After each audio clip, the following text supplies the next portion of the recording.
आप देख रहे हैं वी न्यूज 24। हर खबर की पोल है खोलते।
पूरा हिंदुस्तान में सभी लोगों को एकत्र होना होगा और एक विश्व गुरु की ओर आज हमारा भारत जा रहा है। और हम सब सनातन धर्म का अपना एक प्लेटफॉर्म दिखाना चाहते हैं कि बस सभी लोगों को एकता जुड़े। और पूरा विश्व मानता है कि सनातन धर्म आज का धर्म है, करोड़ों साल पहले का ये धर्म है। और सनातन धर्म की सबसे बड़ी उपलब्धि है कि पूरे विश्व को ये संदेश जाना।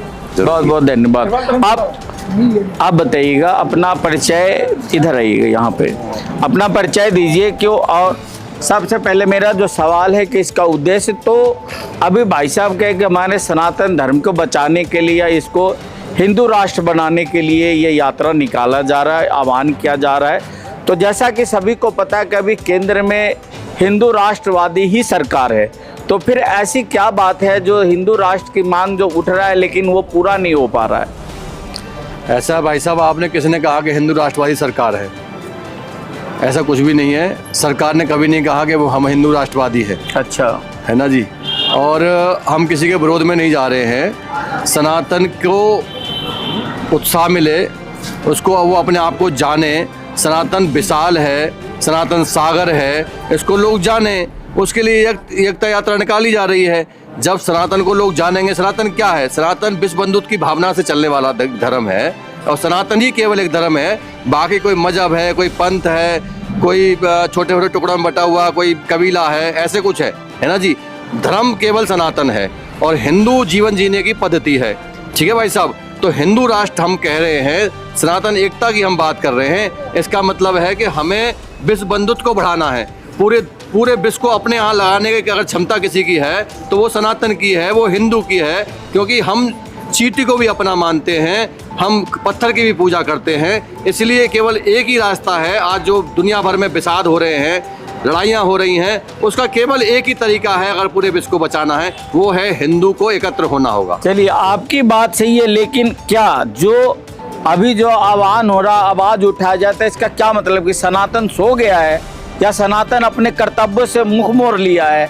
और जो आपने कहा कि हिंदू जो नई बात सरकारी की करती है, तो सरकार तो ज़्यादातर हिंदू मुस्लिम ही करती है, मंदिर मस्जिद ही करती है। और आप कहते हैं कि केंद्र में हिंदू राष्ट्रवादी सरकार ने, हिंदू की तो बात तो करते हैं वो।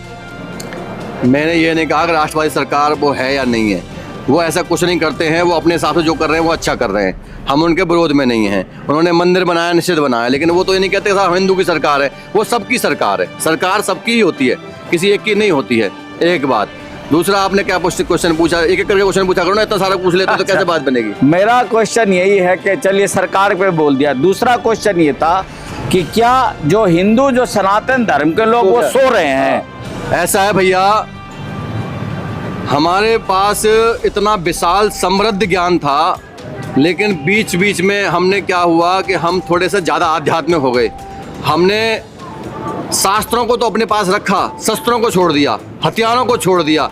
हमने कहा नहीं, सब काम परमात्मा करेगा। लेकिन हम भूल गए कि हमारे जब राम जी यात्रा पे चले, वन पे चले, तो उन्होंने सब कुछ त्याग दिया, लेकिन अपने हाथ में धनुष बाण रखा। उन्होंने हमें संदेश दिया हुआ, हर चीज़ का संदेश दिया हुआ है कि आप अपनी मर्यादा में रहते हुए, धैर्य को रखते हुए, शांति का पाठ पढ़ाते हुए, सब कुछ सहन करते हुए अगर आपको जरूरत पड़ती है तो आप अपने हथियार को मत भूलो, अपने भुजाओं को मत भूलो।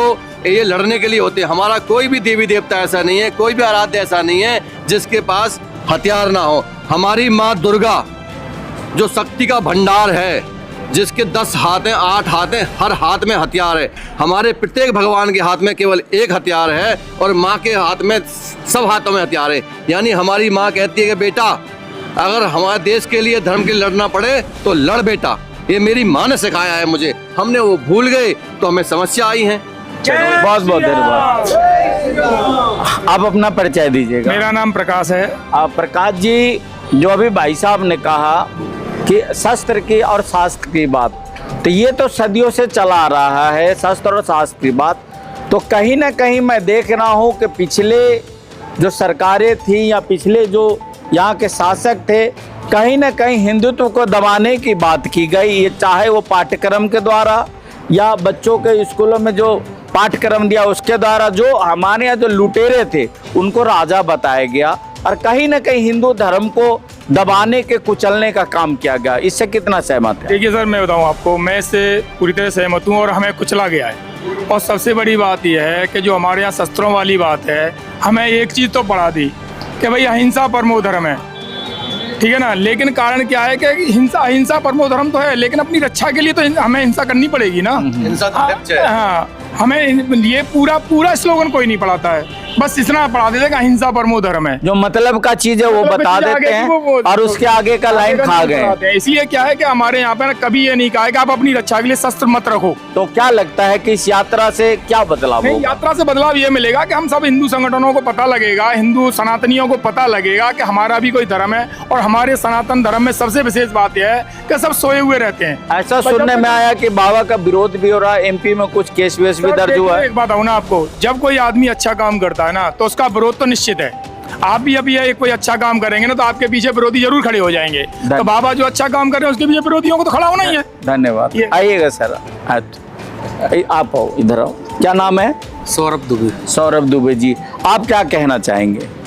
जी, हम लोग ये कहना चाहते हैं कि जो हमारे परम पूज्य गुरुदेव भगवान ने जो हिंदू सनातन एकता की अलग जगाई है, सभी देशवासियों से अनुरोध है कि अधिक से अधिक संख्या में इस यात्रा में सम्मिलित हों और धर्म लाभ भी अर्जित करें और एकता का संदेश भी दें। बहुत बहुत धन्यवाद। बागेश्वर धाम से हैं। हाँ, अपना अच्छा बागेश्वर धाम से हैं आप? जी, अच्छा, कार्यालय आप लोग देख रहे हैं यहाँ पे? जी जी। तो यहाँ के जो स्थानीय लोग हैं, चलिए आपने बहुत बढ़िया बात बताया कि अपने परिचय दिया कि मैं बागेश्वर धाम से हूँ। तो यहाँ के जो लोकल लोग क्या करते हैं, उनका क्या सपोर्ट है? नहीं, सभी का अच्छा सहयोग मिल रहा है। हम लोग पिछले 2 महीने से ये कार्यालय खोले हैं, रजिस्ट्रेशन कर रहे हैं। यात्रा को सफल बनाने के लिए दिल्ली वासियों का बहुत बहुत सहयोग मिल रहा है और बहुत ही अच्छी ऊर्जा के साथ। रजिस्ट्रेशन का क्या प्रक्रिया है? देखिए, रजिस्ट्रेशन ऑनलाइन और ऑफलाइन दोनों हो रहे हैं। एक कार्यालय हमारा वृंदावन में है, एक कार्यालय हमारा दिल्ली में है, मातांगी भवन, कात्यायनी माता मंदिर। और मुझे जाना है यात्रा में, तो मुझे क्या करना होगा? आपको अपना आधार कार्ड, एक फोटो यहाँ रजिस्टर करवानी पड़ेगी। आपको आईडी कार्ड दिया जाएगा जिससे हमें जानकारी हो कि आप हमारी यात्रा में हो। अगर ये नहीं दिया तो मैं नहीं जा सकता? क्या है, हमारे पास रिकॉर्ड होना चाहिए। कल के दिन आप यात्रा में आ रहे हैं, अगर मैं बीच में ही शामिल होना चाहूँ आपके यात्रा में, मैंने आपको कुछ नहीं दिया तो क्या करेंगे आप? यात्रा से बाहर कर देंगे? नहीं, बाहर नहीं करेंगे, लेकिन सुविधाओं के लिए कम से कम हमारे पास रिकॉर्ड होना चाहिए कि जैसे कल के दिन आप अगर यात्रा से कहीं चले जाते हो और आपके घर वालों को कोई परेशानी हो तो हमारे पास रिकॉर्ड में होना चाहिए कि आप हमारी यात्रा में थे कि नहीं। अच्छा जी। अगर कोई गायब हो गया तो फिर क्या करेंगे? गायब हो गया तो प्रशासन है, पूरी प्रशासन की सारी व्यवस्थाएं हैं, हर एक चीज़ व्यवस्था है। खाने की व्यवस्था है, रुकने ठहरने की व्यवस्था है। अगर आपको चोट लग जाती है तो हमारी चिकित्सा की टीम है, पूरी सुरक्षा व्यवस्था के साथ ये यात्रा निकाली। और मीडिया कर्मी के लिए क्या व्यवस्था? मीडिया कर्मियों के लिए बिल्कुल व्यवस्था है। आप लोगों का तो, आप लोग चौथे स्तंभ हो हमारे लोकतंत्र के, और आपके बिना तो कोई कार्य अधूरा है, हर कार्य अधूरा है। तो आप लोगों को तो विशेष व्यवस्था है। क्या विशेष है बताइए? आप लोग आइए यात्रा में, आप लोगों के बिना तो कवरेज कैसे होगी यात्रा। चलिए, बहुत बहुत धन्यवाद। तो यहाँ हमारे जो लोकल हैं, ये बच्चे हैं, ये देखिए बहुत ही बढ़ चढ़ के लोग हिस्सा लेते हैं और बहुत अच्छा लगता है कि आजकल के जो नौजवान हैं, हमारे धर्म और संस्कार संस्कृति के तरफ इनका झुकाव होता है। तो आप अपना नाम बताओ। जय श्री राम। मेरा नाम सारांश सिंह है और मैं बजरंग दल का कार्य करता हूँ।